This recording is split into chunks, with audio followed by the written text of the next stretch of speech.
Good news can often get overlooked or buried by the negative in our everyday lives. So let's change that. I'm Adrianna. And I'm Wyatt. We're just two ordinary people without any special qualifications or anything trying to navigate life. We invite you to join us as we share wholesome stories, news articles of hope, and ideas about how we can all make the world just a little bit brighter. We are Uplifting Positive Stories. Welcome back to another episode of Uplifting Positive Stories. I'm super excited for today's episode. Episode 4 now. Episode 4. We're going to just start right off the bat with our Reddit story for the day. This one comes from us from a thread called Our Kindness. This one, I will warn you, starts off kind of sad, but it has a really powerful message to it, and that's why I picked it for this episode, because it lends itself to the topic that we're going to be kind of talking about in more depth later on. I feel like that could be used as a general disclaimer I feel like a lot of the positive stories tend to have something not positive that kicks it off, but then leads to something nice and wholesome afterwards, but that's good to know ahead of time. Yeah, exactly. So this one, like I said, heavy topic. The title of it says, "In the midst of my battle with cancer, life took on a new perspective."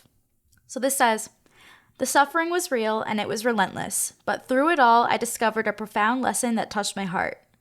Cancer had entered my life, uninvited and unwelcome, bringing pain and uncertainty in its wake. It was a journey of hardship, a path filled with treatments that left me weary and the future uncertain. But in those trying times, a gentle realization began to take root within me. A realization that kindness could be my guiding light, even in the darkest of days. I couldn't change the diagnosis or the painful treatments, but I could choose how I responded to them. So I made a conscious decision to be kind. Kind to the medical professionals who cared for me with compassion, kind to my fellow peers who faced their own struggles, and kind to my family who stood by me with unwavering love. These small acts of kindness became my refuge, a way to push back against the despair that threatened to overwhelm me. As my understanding of kindness deepened, I saw that it wasn't limited to the hospital room. It was a gift that I could share with the world no matter how limited my resources might be. While I may not have had much in terms of material wealth, I had an abundance of time, and I decided to use it to make a difference. During my journey, I happened to know an old friend who had poured years of hard work into becoming a Twitch streamer specializing in family-friendly content. Their dedication had taken them through countless challenges in the world of streaming, yet they remained unwavering in their pursuit of their dream. Moved by their resilience and inspired by my own experiences, I made a simple but heartfelt gesture. I began subscribing to low-income Twitch streamers, starting with my dear friend.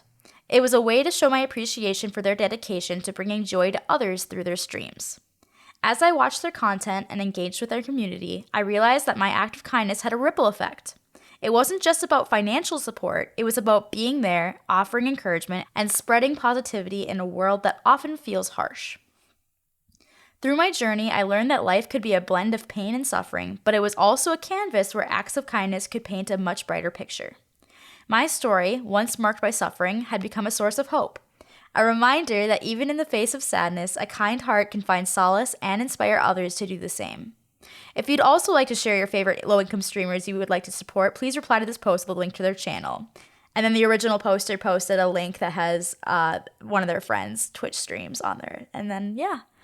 I just thought that was such a powerful story in the sense that we all have our own struggles, some more than others in certain areas, obviously.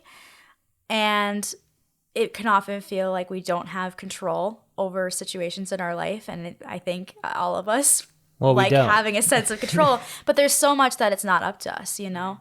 And finding the areas that you can control in a positive way, I think is such an interesting way of reframing your mind that, I mean, kudos to this person that going through something like that with a battle with cancer and choosing to try to focus on the things that they can control, you know, whether it be being kind to the medical providers, like they were saying. And that's such a small thing, but yet it can have such a big impact. And so being your thing that you're able to control, something that's so positive, I think is such an amazing way to look at things in a time like that.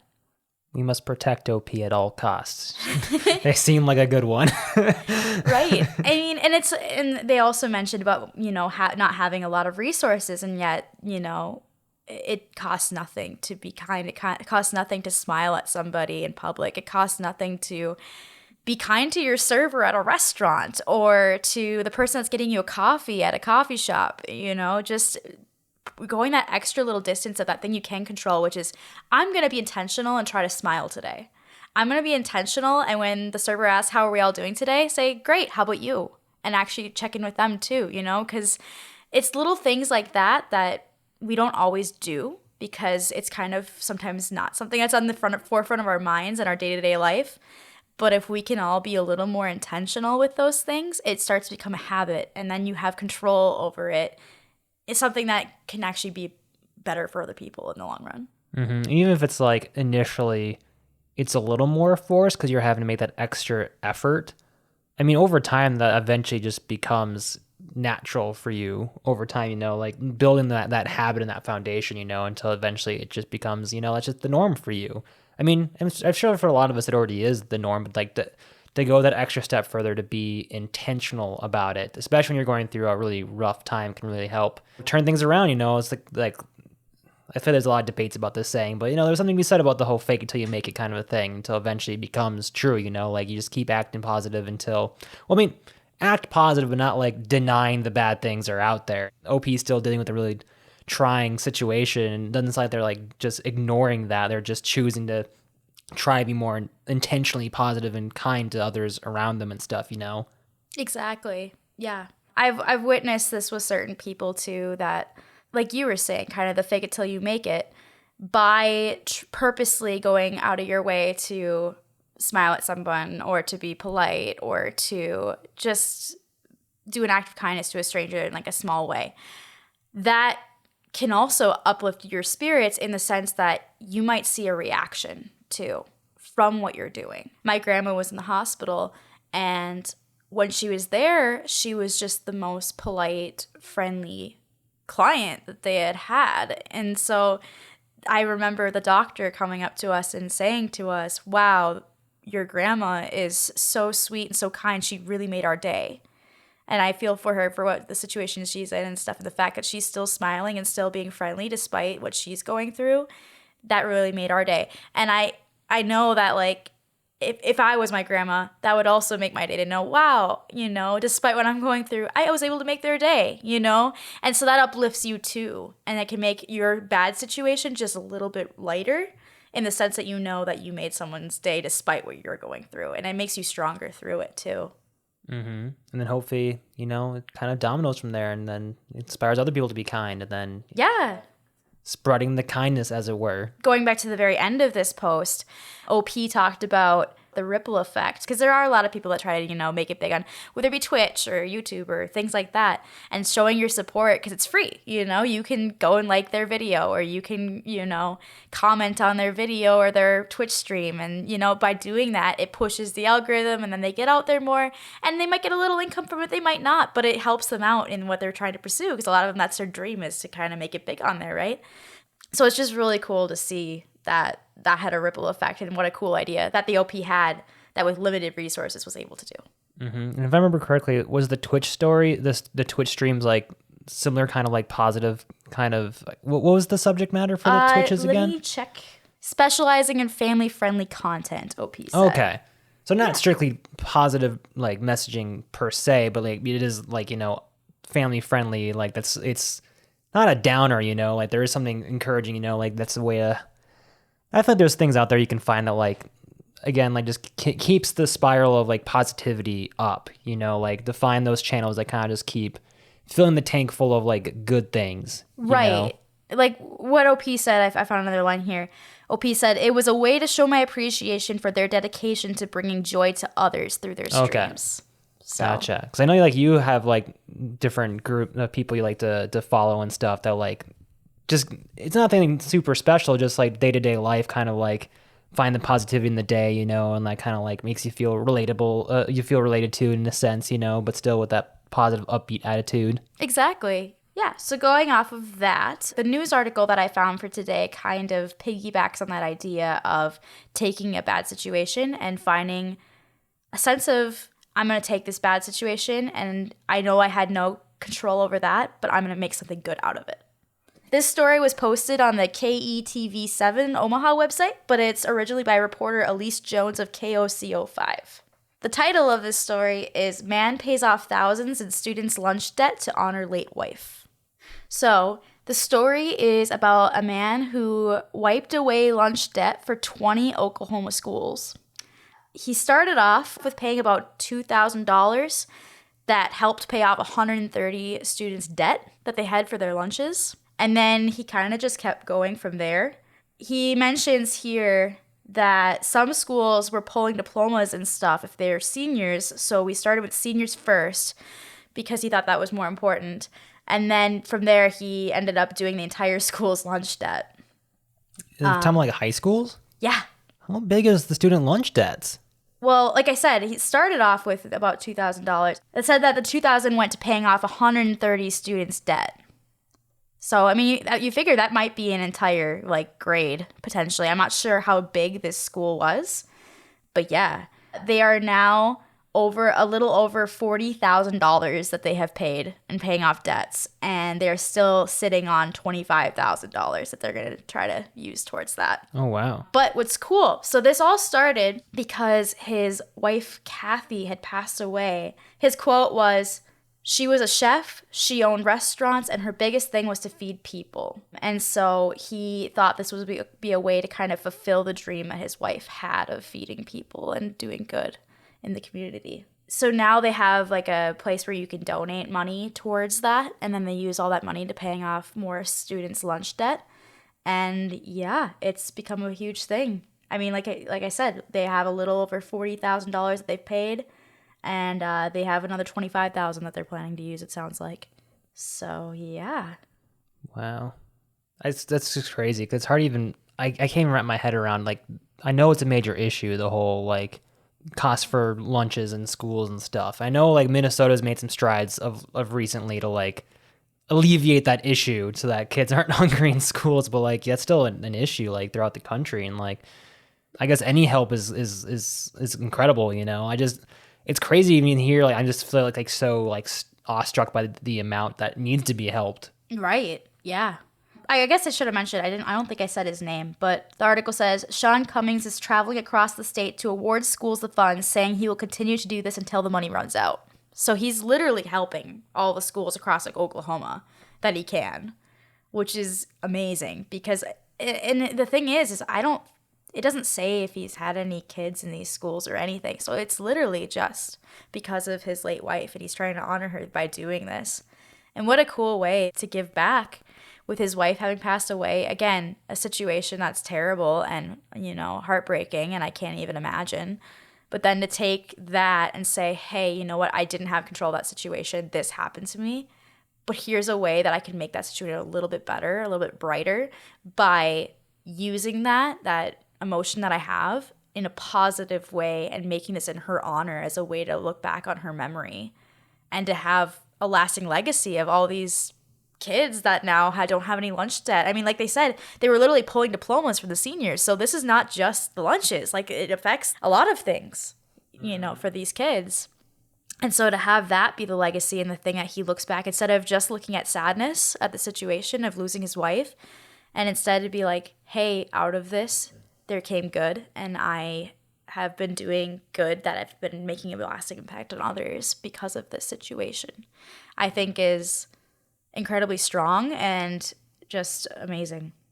I wonder, this might be an unimportant detail, but I wonder if they were not letting them actually graduate, or if it was someone I know, I'll keep them vague in case they don't want their story shared, where they still had a balance left on their college tuition, but they still went to graduation, and then they didn't realize until they were handed their diploma, which turned out to be just a blank sheet of paper, that they weren't going to actually get the real diploma until they paid the balance. So I wonder if it was like that, or if they were literally not allowed to walk the aisle for the graduation. I don't know.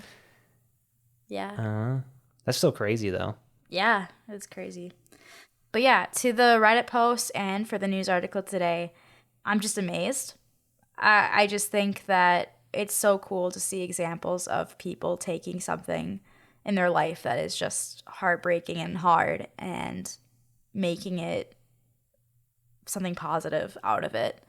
I just can't even imagine. And then, like, I've seen, you know, there's so many people out there that, you know, write like a book or whatever about their experiences and how they were able to get through things and things like that. And that's amazing too, you know, people that can share their stories. And even just the fact that this person like wrote down the struggles in that Reddit post I spoke about just a little bit ago, that's something too that out of that, I mean, think about how many people could be also battling cancer and to read that and be like, hey, I relate. Wow, you did this cool thing and have this cool perspective. Maybe I could think like that too. Maybe I could adopt that framework of mind, you know? I just think that's really, really cool. Mm-hmm. Yeah, it makes you think of one other article that kind of relates to the subject at hand. It's actually one that I worked on for my day job at our local newspaper. Not maybe quite as, it's not like a directly impactful situation where someone is able to take their situation and like help other people for it, but basically it involves a family who raises sled dogs. I was doing a story because sled dogging, if you're not from Minnesota, is quite common up in northern Minnesota. There's multiple races throughout the winter season, and most of these kennels, they have like dozens and dozens of sled dogs all rotating different teams. And there's one family I worked with for several years now doing different stories, and they're great. It's a husband and wife, and they have 2 daughters that also race as well, and they've been doing it forever. The mom is a veterinarian by trade herself, so like the health of the dogs is very important. And while I was like doing gathering a separate story with them, I got to meet a different one of their dogs named Rhodey, who just kind of has free reign of the entire property, just kind of runs around. All the other dogs have like their little kennel area. They can interact with each other a little bit, but like Rhodey just free runs around. And I was like, what the heck is this dog running around? And like, apparently Rhodey, and this is the first time that they've ever experienced this kind of thing with a dog before, was born with serious heart conditions, multiple heart conditions actually. She had felt a heart murmur and then when he was like 7 weeks old, hoped that it'd be surgically repairable, and found that it couldn't be. It's just so many like factors compounding each other, making her unable to be operated on. And so basically I'm summarizing the story. We'll link the article if you want to actually check out the whole article, including all the photos and video. The video was the main reason I did the story. I'm more so of a videographer than a writer, but the story's there. Basically, Rhodey is not going to be a sled dog like the other dogs. All the other dogs are trained and like they run around, they pull sleds and everything, but Rhodey is just more or less a new house dog that kind of gets to roam around and play with other dogs and kind of chooses their own exercise. And like, I'm saying this because like it really stood out to me because like I learned about Rhodey, and then it was like weeks later that I actually asked about doing a separate story on Rhodey, because it just stuck with me. Because looking at that dog, you couldn't tell anything's wrong with that dog. That dog's happy as heck. Like, and she's also incredibly spoiled. Runs around and like does whatever she wants, and they're just like the youngest daughter like plays with her a lot, and like they share a bed together, and like it's just like the sweetest dog. As I kept saying that like she's completely oblivious to her, she doesn't know if anything's wrong with her heart. Like she's just living her best life, you know. And like sure, eventually she's gonna start exhibiting like problems eventually, but not now. She's like living her best life. I know for the family that was really hard for them as well, because there was an expectation of, one, that they were going to train the dog, but more so they just wanted it to live a long, happy, healthy life. Because right now its prognosis is like maybe a year or year to 3 years of life on the positive side. And, you know, they talked about how that was hard for them, but it's Rhodey's life, and they want to give the best life to Rhodey, and then they're not going to give Rhodey the best life by just wallowing about the situation, you know. Like Rhodey's not wallowing, Rhodey's just living her life. And I feel like there's just something there about like making the best with what you have, you know. I know it's a dog we're talking about right now, but like I feel like there's a lot to learn from that, you know. Obviously we don't have the same bliss of ignorance that maybe Rhodey does. I mean, I feel like we probably living through life a little bit easier not knowing the bad things, but that's just, I don't know, just something that stuck with me for a long time. Just finding that positivity, that positive outlook. And I feel like that really tied in, especially, you know, the first story that we talked about, you know, just, there's just every reason to be wallowing and just being like, oh, my life's over now. But just to like, nope, it's not over. Just keep going. And then while we're at it, more so for the first story, it's just spread some kindness along the way, you know? I mean, I feel like dogs just automatically spread kindness just by existing. Right. And that's not to say like, and it's important to acknowledge the hardships at the same time too, of course. It's okay to have days where you just can't smile and you just can't, you know, find that positivity. Like that's completely normal and completely understandable. It takes a lot of strength to be able to pick yourself up and say, it's okay, I can get through today and I can find the light in it and I can do that. So it's okay to have those moments of weakness. It's okay to acknowledge that things are tough.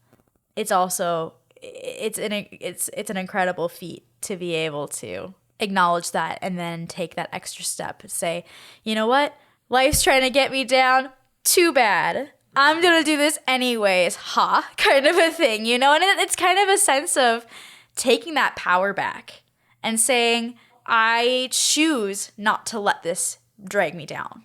It's fighting it. And I wish off the top of my head I could remember her name because this is a story that just came back to me. But when I was I worked at a college as a teacher's assistant. And one of the units we read was about a woman that had battled cancer. And for her way of taking her strength back was she went and like would climb mountains and stuff like that with a group. Like she would sign up for these things. This courageous woman said, I could just let cancer drag me down and I'm choosing not to. I'm going to go and I'm going to push myself and I'm going to, even if it breaks me, I'm going to try to do this because I want to have that sense of power back. And I find a sense of community in my fellow people that are climbing that mountain with me. And by pushing herself to do that, she found that community and the community like rallied around her and were helping her out with things. And we're just that extra motivational support saying, wow, girl, you got this. You know, you're doing it. You're battling it. Even if you fall down and you need to take a lot more breaks than everyone else in this group, like the fact that you're out here and you're trudging up that mountain, it says a lot about you as a person, you know? And so to anyone that's able to do that, no matter what it is you're battling, whether it's anything mental health wise or physical illness, or just you're having a rough day and work's tough, or you just had a rough day in general, whatever it is, if you're able to push yourself and say, I'm taking back my power and I'm going to use it for good and I'm going to be more intentional and do nice things for others in small ways, in the ways that I can, that I have the ability to do, kudos to you. And you're a warrior. Mm-hmm. Well, I feel good after that. Thank you so much for listening. If you have any stories of positivity or news articles that you find that just made your day a little bit brighter or you think have a message in them that you think should be shared, feel free to join our Facebook group. It is called Uplifting Positive Stories, or if you prefer, you can email us directly at upliftingpositivestories@gmail.com, and your story might end up on a future episode. We do keep them anonymous just because we think it's a better way of sharing the stuff, just to have it be anonymous, and I don't know, it just makes it feel more applicable to anyone and everyone. So yeah, if you're up for that and you have a story that or a message that you think we should talk about, feel free to share it and we'd love to hear it. Mm-hmm. Looking forward to the next episode. Thanks everyone. Stay positive.